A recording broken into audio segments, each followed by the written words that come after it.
Hello বন্ধুরা, good morning. কেমন আছো তোমরা? আশা করছি যে যেখান থেকেই আমার ব্লগটা দেখছো সকলে ভালো আছো, সুস্থ আছো। নদিয়া জেলার ছোট্ট একটি গ্রাম থেকে আমি টুম্পা। আমার ব্লগ চ্যানেলে তোমাদের সকলকে জানাই অনেক অনেক ভালোবাসা, অনেক অনেক স্বাগত। তো সকালবেলাতেই দেখো এত সুন্দর ফুলগুলো দেখে ভাবলাম চলো তোমাদের সঙ্গে একটু ফুলগুলো শেয়ার করে নিই। তো চলো, ফুলগুলো তো দেখিয়ে নিয়ে আসলাম। আর গাছে জানো তো প্রচুর ফুল শুকিয়ে গেছে আর প্রচুর ফুটতে শুরু করে দিয়েছে। আর এদিকে দেখো আমি কিন্তু ভাতটা নামিয়ে ডিমের আলুটাও সিদ্ধ করে নিচ্ছি। কেননা বললাম না, যেদিনকে আমাদের সকালে মাছ না হয় সেদিনকে কিন্তু ডিম দিয়ে শুরু হয়। তো ডিমের ঝোলটা হয়ে গেলে বাঁধাকপিটা করব। আর এইদিকে দেখতে পাচ্ছ ভুসি দিয়ে জাল দিচ্ছি। এগুলো কি বলো তো? কাঠের ভুসি। তোমাদের দাদাভাই যে কাঠের কাজ করে তারই গুঁড়ো এগুলো। আর এইগুলো কিন্তু খুব সুন্দরভাবে চলে। তার কারণ কি বলতো, একদম গুঁড়ো গুঁড়ো তো, একটা কাঠ লাগিয়ে দিলে আর সঙ্গে যদি এটা দেওয়া যায় খুব সুন্দরভাবে রান্না হয়ে যায়। তো চলো, তোমাদের সঙ্গে গল্প করতে করতে কিন্তু আমার ডিমের ঝোলটা আর বাঁধাকপিটাও হয়ে গেছে। ওইদিকে দুটো উচ্ছে ছিল, সেটাই আলু দিয়ে একটু উচ্ছে আলু ভাজা করেছি। আর একটা বেগুন শুকিয়ে যাচ্ছিলো, তো ভাবলাম বেগুনটাকে কি করব, পোড়ায় দিয়ে দিই। তো বেগুনটাকে হালকা করে তেল মাখিয়ে রান্না শেষে কিন্তু দিয়ে রেখেছি। ওটা পরে মাকে মেখে দেবো, কেননা মা না মাছটা যত খেতে চায় না। আর এই দেখো, তোমাদের দাদাভাই কাজে যাওয়ার আগে ভোলা মাছ রেখে গেছে। তো মা বললো যে দাও, ভোলা মাছ কটা আমি কেটে দিই আর তুমি সিজাকে একটু করিয়ে নাও। তো সিজাও কিন্তু পড়তে বসেছে। আর দেখো দেখো আমাদের যে মুরগি বাচ্চাগুলো হয়েছে, তো সেগুলোকে বললাম না ছাড়া যায় না, তো এরকম করে খাঁচার মধ্যে আটকে রেখেই পুষতে হচ্ছে। তার কারণ বিড়াল ছাড়লেই খেয়ে নেবে, বুড়ো বিড়ালগুলো ছাড়লেই খেয়ে নেবে। আর বটিটা যেহেতু খুব ভারী, এই কারণে মাকে বটিটা আমি এনে দিলাম। আর মা একটু ছাই নিয়ে চলে এসছে মাছগুলো কাটবে বলে। তো চলো, মা মাছগুলো কাটুক আর তোমাদের সঙ্গে একটু আমি বাইরেটা শেয়ার করে নিই। আর মা এখানে কী বলছিল জানো, যে দুটো ভোলা মাছ একটু ভালোই বড় বড় ছিল, সেগুলোকেই অর্ধেক করবে কিনা। তাই আমি বললাম ঠিক আছে, তুমি যা ভালো বোঝো তাই করো। তো এদিকে আমি 50 টাকা নিয়ে চলে যাচ্ছি, কারণ আমাদের সমিতির যে 12 জনের সদস্য, তার মধ্যে একজনের অপারেশন হয়েছে। তো আমরা 11 জনা মিলে 50 টাকা করে দিয়ে একটা হরলিক্স আর কিছু ফল কিনে দেব। তো এই কারণে দিদি ভাইয়ের কাছে টাকাটা দিতে এসেছি। আর এই টাকাটার কথা না আমি জানতাম না, গতকাল সন্ধ্যেবেলা গিয়ে দিদি ভাই বলে এসেছিল। সবারই দেওয়া হয়ে গেছিলো, আমারই বাকি ছিল। তো দিদিভাইকে টাকাটা দিয়ে আমি কিন্তু বাড়ির দিকে চলে যাচ্ছি। আর হাতে 10 টাকা নিয়ে এসেছিলাম একটা সার্ফ নেব বলে। তো চলো, একটা সার্ফ নিয়ে তারপরে বাড়ির দিকে যাব। আর তোমাদেরকে এইমাত্রই বললাম না, যে কারণে টাকাটা দিয়ে আসলাম, যে দিদিভাইয়ের অপারেশন হয়েছে বলছি, তো এইবারই দিদিভাই। তো এ দেখো, দিদিভাই যেহেতু দোকানে আসতে পারছে না, তো তার মেয়েই কিন্তু সার্ফটা দিল। তো দিদিভাইকে গতকাল এসেও আমরা দেখে গেছি, সেসব ভিডিও তোমাদের সঙ্গে করিনি। তো যাই হোক, এদিকে চলে এসেছি বাড়িতে। আর এসে দেখি আমার মাছগুলো কাটা হয়ে গেছে। আর যা কিছু জামা কাপড় ভিজিয়েছিলাম, তো সেইগুলোই তো কেচে দিয়েছিলাম। আর যে কটা বাকি ছিল, তো সে কটা কেচে একদম মাঠে দিয়ে আসছি। কী বলতো, বাড়িতে তেমনভাবে জায়গা নেই, আর মাঠে দিলে পরে না খুব তাড়াতাড়ি এখন শুকিয়ে যায়। তো যে কটা বাকি ছিল মাঠে দিয়ে চলে আসলাম। আর এদিকে জামাটা গুটিয়েছিল, তো সেটাই আমি একটু ঠিক করে দিলাম। তো চলো, ঘরের জামা কাপড় কটা গুছিয়ে ঘরটাকে গুছিয়ে আবার কিন্তু মাছটা করবো, ভোলা মাছটা করে রাখবো। তো এদিকে ঘরের কিছু জামা কাপড় ছিল, সেইগুলোই গুছিয়ে ঘরটা সুন্দরভাবে ঝাড় দিয়ে নেব। আর গতকাল রাতের থেকে না মনটাও একটু খারাপ। তার কারণ কি বলো তো, দাদু এসেছিলো, তোমরা তো দেখেছোই। আর দাদুর শরীরটা তো খুবই খারাপ। তো ঠান্ডাটা এতটাই লেগেছে যে নিঃশ্বাস নিতে পারছে না। তো দাদু আজকে সকালবেলায় ফোন করেছিল যে ডাক্তার দেখাতে আসবে। তো বললো যে যদি আজকেই হয় তো আজকেই আসবো, আর নতুবা যদি যখন ডাক্তার যেদিনকে বসবে তো সেদিনকেই আসবো।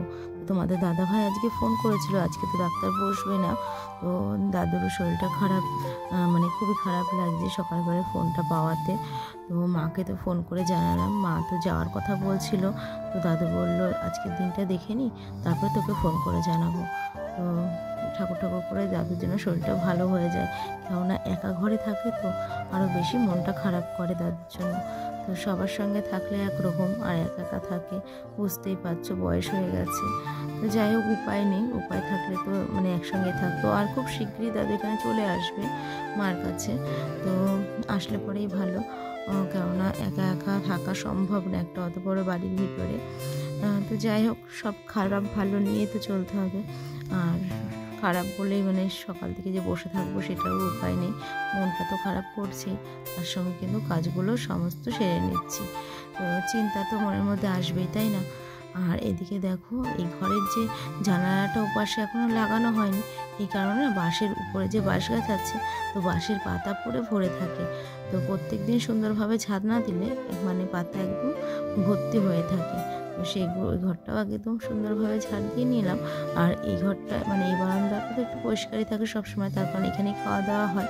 তো এখানে যে ঝাড় দিতে আসছি, তো মোটরের লাইনটা মানে চালানো ছিল, তো দেখলাম ট্যাঙ্কিতে জল ভরে গেছে। তো সঙ্গে সঙ্গে মোটরটা অফ করে তারপরে ঘর বারান্দা দিয়ে একবারে ছাদ দিয়ে বেরিয়ে আসলাম।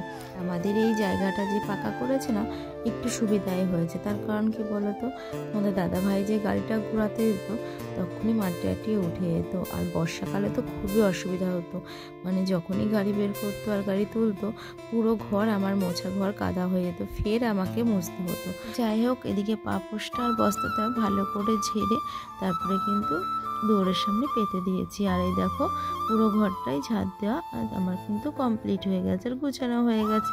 তো চলো এবার রান্নাটাও সেরে নিই, কেননা অনেকটাই বেলা হয়ে যাচ্ছে। আর এদিকে রান্না বসিয়েছি, তো মাছটা তো ভাজছি, আর এদিকে আলুটাও কেটে নিচ্ছি। আমি তো জানি না ভোলা মাছ রাখবে, তো তার আগেই বেগুনটা পুড়িয়ে ফেলেছি। তো এই কারণে শুধু আলু দিয়ে আজকে ভোলা মাছটা করব। আর এর মধ্যেই বাবা ফোন করেছিল যে বিলের থেকে মাছ ধরেছি, নিবি নাকি? আমি বললাম যে ঠিক আছে দিয়ে যাও, কেননা বিলের মাছ তো সবসময় খাওয়া হয় না, যখন আপা ছেঁকে তখনই বিলের মাছ পাওয়া যায়। তো কাকা আর বাবা যখনই আপা ছেঁকে তখনই কিন্তু আমাদেরকে দিয়ে যায়। আর এই দেখো, গতকালকে যে শাড়িটা পরে বাজারে গেছিলাম, তো সেটা না একটু সাইকেল চালাতে গিয়ে ছিঁড়ে গেছে, তো সেটাই ধুয়ে মেলে দিয়েছিলাম, তো শুকিয়ে গেছে। সেই জামা কাপড়গুলো সব তুলে রাখলাম। আর এদিকে মায়ের কিন্তু স্নান পুজো দুটোই হয়ে গেছে। তো এই মাঠে যেহেতু শাড়িগুলো ছিল, তো সেগুলোই নিতে চলে এসেছি। তো চলো, আর বেশি যেগুলো ভারী ভারী জিনিস সেগুলো কিন্তু এখনও শোকায়নি, তো সেগুলো রয়েছে, সেগুলো তো স্নান টান করে পরে নিয়ে যাব। শুধু হালকা পাতলা শাড়ি দুটোই নিয়ে নিলাম। আর এখানেও চাদর আর তোমাদের দাদা ভাইয়ের জামা ছিল, তো সেটাও কিন্তু শুকিয়ে গেছে। তো চলো, জামা কাপড় কটা তুলে মাছের ঝোলটাও কিন্তু ফুটে গেছে, তো মাছটা দিয়ে নামিয়ে নেব। এদিকে দেখো, আমি কিন্তু মিক্সিতে মশলা করেছি, কিন্তু সেটা এখনো পর্যন্ত তুলিনি। তো চলো এদিকে কিছু গুছিয়ে নিই। আর মা কিন্তু মাছ দিয়ে গেছে বাবা, তো সেইগুলো কাটাকুটি করতে বসে পড়েছে। তো চলো তোমাদেরকেও একটু দেখিয়ে দেব। ল্যাঠা মাছ আর খলসে মাছ এই দুটোই দিয়েছে। তো জামা কাপড় কটা রেখে মাকে একটু লবণ দিয়ে আসলাম, তার কারণ এ দেখো, জ্যান্ত মাছে লবণ দিয়ে যদি একটু মানে চটকানো হয়, তাহলে আঁশের গন্ধটাও চলে যায়, আবার খোসাগুলোও ভালোভাবে উঠে যায়।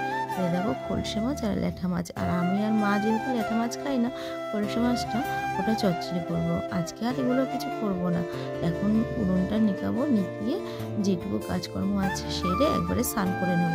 কেননা এই মাছ কটা তো মার এখনও কোটা হয়নি, আর কুটে যদি এখন ভাজতে যাই অনেকটাই বেলা হয়ে যাবে। তো এই কাজগুলো মানে রান্নার কাজটা আবার স্নান টান করেই করা হবে। তো মা মাছটা কুটে রাখো, আমি ফ্রিজে রেখে দেবো। আর এদিকে দেখো, ঘরটার মুছে চলে এসেছি উঠোনটা ঝাড় দিতে। তো উঠোনটা ঝাড় দিয়ে একবারে স্নানটা করে নেব, তারপরে তো আবার এই যে রান্নাবান্না আছে। তো চলো, তাড়াহুড়ো করে কাজগুলো সেরে নিয়ে স্নান টান করে খেয়ে দিয়ে আবার রান্না আছে। কি বলো তো, তোমরা হয়তো ভাবছো এরা কত খায়, কি ভুল করবো বলো, মানে মাছ মাংস ছাড়া কেউ যেন ভাত খেতেই পারে না। আমি আর মা মাছের অত ভক্ত নয়, তবুও মানে মাছ মাংস হওয়া চাই তোমাদের দাদাভাই বাবার জন্য। আর আমি এখানে কেন হাসলাম জানো, ওই যে তোমরা হয়তো মনে করবা সারাদিনই রান্না করতে থাকি, তো কিছু করার নেই। এই দেখো, ল্যাঠা মাছগুলো তো একদম জ্যান্ত, তো একটু হালকা কড়া করেই ভেজে রেখেছি গতকালের জন্য। আর খলসে মাছ কটা ভেজে নিয়েছি, আর লাস্টে ভাবলাম যে আবার পরে ভাত করব, তো ভাতটাও বসিয়ে দিই রাতের জন্য। তো এদিকে আমার কড়াইটাও মাজা হয়ে গেছে। তো চলো, তেলটা তো ঢেলে রেখে দিয়েছি। তো আজকের মতো ভিডিওটা আমি এখানেই এন্ড করছি। আবার একটা নতুন ভিডিও নিয়ে তোমাদের সঙ্গে আগামীকাল দেখা হচ্ছে। সবাই ভালো থেকো, সুস্থ থেকো, টাটা।